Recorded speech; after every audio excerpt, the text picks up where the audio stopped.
De acordo com o CPEA, no acumulado de 2023, o preço do leite pago ao produtor registrou uma forte desvalorização na comparação com 2022 de 14%.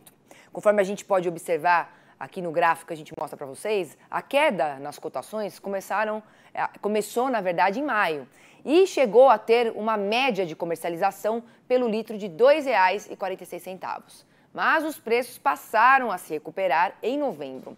Em dezembro, a média Brasil ficou em R$ 2,03. Apesar da alta, o valor é quase 23% menor que o verificado no último mês de 2022. No acumulado do ano passado, o custo operacional efetivo caiu 4,38% na média Brasil, resultando em margens apertadas para os produtores. Mesmo diante desse resultado negativo ao longo do ano, conforme vimos no gráfico agora há pouco, o preço do leite captado em dezembro registrou alta de 1,2% frente a novembro, sendo o segundo mês consecutivo de aumento. A Natália Grigol, pesquisadora do CPEA, está aqui com a gente para fazer aí um panorama da situação do produtor de leite. Natália, obrigada mais uma vez aqui por participar conosco, aqui com a nossa audiência. Bem-vinda. Obrigada, é sempre um prazer estar com vocês, Priscila.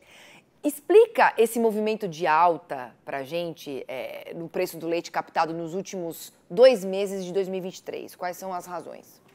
Vamos lá. A gente viu um movimento muito forte de queda, né, em 2023, e aí agora ver essa virada do mercado, essa alta, né, levanta aí esses questionamentos. A gente está falando de um momento onde a oferta de leite no campo ela começa a ficar mais restrita, Priscila.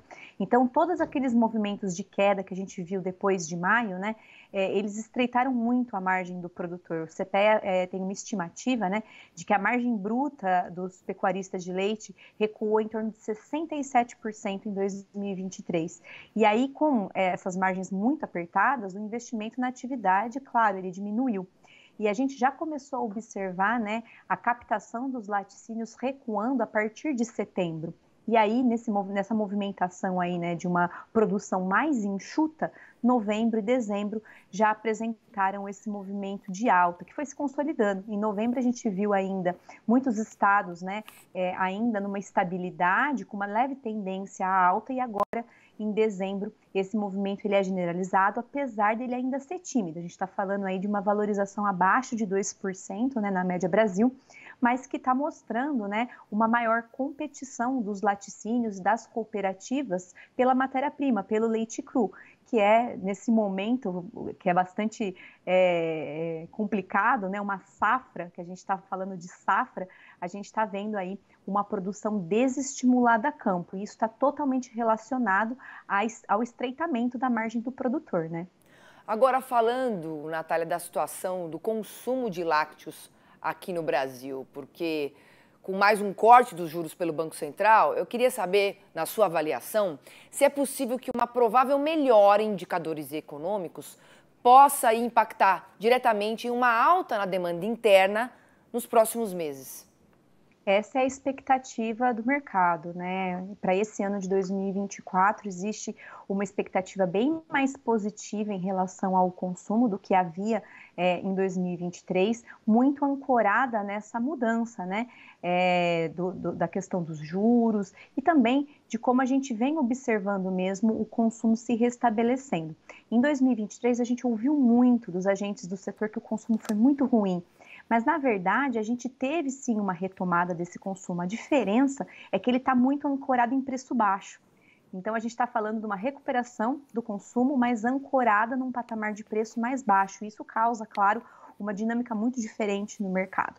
Para 2024, tem se fortalecido essa perspectiva de que a gente pode ter um consumo melhor, né, um consumo doméstico melhor, ancorado numa melhoria no poder de compra, mas mesmo assim é importante a gente deixar bem claro, né, a expectativa de aumento, né, no PIB brasileiro e mundial também, ele não é um grande aumento que se vislumbra. Ainda assim, essa perspectiva ela está bastante disseminada entre os agentes do setor, então tem sim um olhar mais positivo sobre a demanda esse ano. Agora, a gente está vendo, né, Natália, que conforme a colheita da safra 23-24 de soja avança, os resultados de produtividade, eles não estão atingindo as expectativas. A gente pode falar que uma alta nos custos de produção já é uma realidade? Com certeza, acredito que a gente tem sim ainda um cenário bastante desafiador do ponto de vista de custos de produção. A gente tem observado, né, essa questão da valorização dos grãos, soja, milhos, todos aumentando de preço. A gente sabe que as oscilações climáticas foram muito intensas, vão impactar negativamente a qualidade desses grãos, isso vai impactar negativamente a nutrição animal também. Estamos falando de um ano de 2024 que ainda traz esse desafio para o produtor, que é o manejo da nutrição animal e o custo atrelado a isso. Então, a gente tem sim que levar isso em consideração, né, Priscila, porque acaba sendo um fator muito importante quando a gente vai observar a decisão do investimento na atividade. Tá certo, Natália. Obrigada aqui pela sua participação mais uma vez e até uma próxima. Eu que agradeço. Um abraço. Até mais.